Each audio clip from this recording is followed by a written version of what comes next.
এই বোকাচোদা বাঙালিরা আমার এই ভিডিওটা দেখবেন, তারিখটা দেখবেন, কথাগুলো লিখে রাখবেন আপনার ইতিহাসের পাতায়। একটা সময় যেমন আমরা দেখছি আমাদের দেশে হাজার হাজার খাম্বা আছে, বিদ্যুৎ নাই, তার নাই, সব গায়েব হয়ে গেছে। ঠিক তেমনি করে আবার নতুন করে দেখতেছি হাজার হাজার পেট্রোল পাম্প আছে। দুঃখের বিষয়, পেট্রোল পাম্পে তেল নাই, তেলও এখন গায়েব হয়ে গেছে। অন্যদিকে কেউ কেউ বলতেছে তেলের কোনো ক্রাইসিস নাই।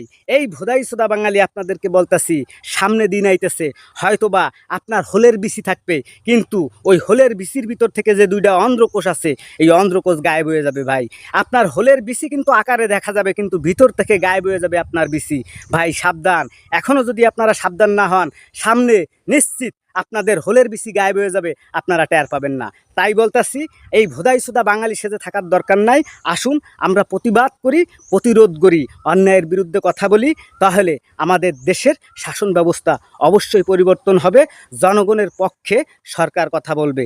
তা না হলে ভাই এদেরকে আপনারা ঠিক করতে পারবেন না। এরা এমন ধরনের নেমক হারামির জাত, এমন ধরনের খারাপ আচরণের মানুষ, এমন ধরনের বিকৃত মন মানসিকতার মানুষ।